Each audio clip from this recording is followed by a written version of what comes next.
Hi all, Namaste. This is Nikita here. Let's know about Arunachalam few information in this video.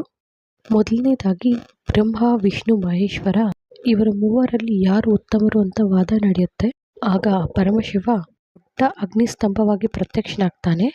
ಅದರ ಆದಿ ಮತ್ತೆ ಅಂತ್ಯನ ಕಂಡುಹಿಡಿಯಲಿಕ್ಕೆ ವರಾಹ ರೂಪದಲ್ಲಿ ಕೆಳಗಡೆ ಹೋಗ್ತಾನೆ. ಬ್ರಹ್ಮ ಬಂದು ಹಂಸ ರೂಪದಲ್ಲಿ ಮೇಲೆ ಹೋಗ್ತಾನೆ.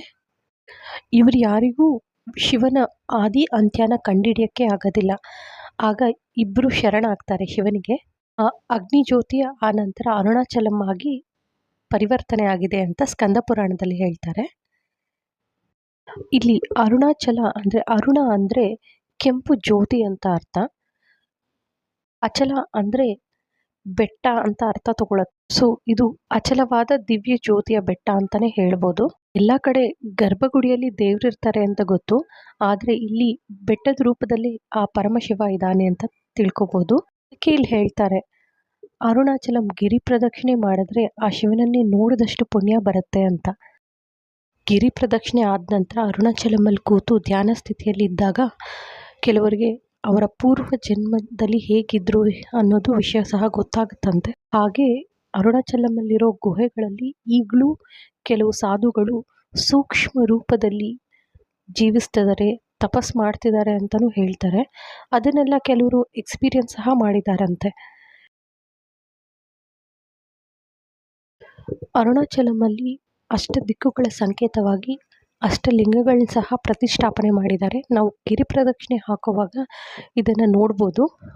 ಮೊದಲನೇದಾಗಿ ಇಂದ್ರಲಿಂಗ, ಅಗ್ನಿಲಿಂಗ, ಯಮಲಿಂಗ, ವಾಯುಲಿಂಗ, ನೈಋತಿಲಿಂಗ, ವರುಣಲಿಂಗ, ಈಶಾನ್ಯಲಿಂಗ ಹಾಗೂ ಕುಬೇರಲಿಂಗ. ಅರುಣಾಚಲಮಲ್ಲಿ ಗಿರಿ ಪ್ರದಕ್ಷಿಣೆ ಮಾಡುವಾಗ ನಾವಿಡೋ ಪ್ರತಿಯೊಂದು ಹೆಜ್ಜೆನೂ ನಮ್ಮ ಒಂದೊಂದು ಪಾಪನ ಕಳೆಯುತ್ತಂತೆ. ಹಾಗೆ ರಾತ್ರಿ 12 ಗಂಟೆಯಿಂದ ಬೆಳಗ್ಗೆ 4 ಗಂಟೆ ಒಳಗಡೆ ಮಾಡುವಂಥ ಗಿರಿ ಪ್ರದಕ್ಷಿಣೆ ತುಂಬ ಪವಿತ್ರವಾದದ್ದು ಅಂತಲೂ ಹೇಳ್ತಾರೆ. ಅರುಣಾಚಲಂ ಮೇಲೆ ಹುಣ್ಣಿಮೆ ದಿನ ಬೀಳುವಂತಹ ಚಂದ್ರನ ಬೆಳಕು ಇನ್ನಷ್ಟು ದೈವಿಕ ರೂಪನೇ ಹೊಂದುತ್ತೆ. ಅವತ್ತು ಗಿರಿ ಪ್ರದಕ್ಷಿಣೆ ಮಾಡೋದ್ರಿಂದ ಇನ್ನಷ್ಟು ಉತ್ತಮ ಲಾಭಗಳು ಸಿಗತ್ತೆ. ಅದರಿಂದನೇ ನೀವು ನೋಡ್ಬೋದು, ಯಾವಾಗಲೇ ಹುಣ್ಣಿಮೆ ದಿನ ನೀವು ಹೋದ್ರೂ ಗಿರಿ ಪ್ರದಕ್ಷಿಣೆಗೆ ತುಂಬ ಕ್ರೌಡ್ ಇರುತ್ತೆ. ಇಲ್ಲಿ ಅರುಣಾಚಲಂಗೆ ಹೋದರೆ ಮತ್ತೊಂದು ಸಲ ಅರುಣಾಚಲಮ್ಮೇ ಕರೆಯುತ್ತೆ ಅಂತ ಹೇಳುವಂಥ ವಾಕ್ಯ ಸಹ ಇದೆ.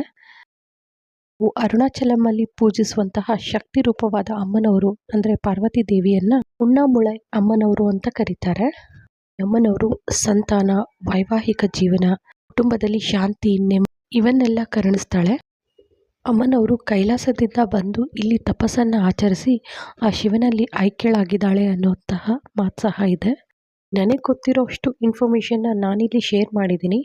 ಈ ಅರುಣಾಚಲಂ ಬಗ್ಗೆ ನಿಮಗೆ ಇನ್ನೇನಾದರೂ ಇನ್ಫಾರ್ಮೇಷನ್ ಗೊತ್ತಿದ್ರೆ please do comment and thanks for watching.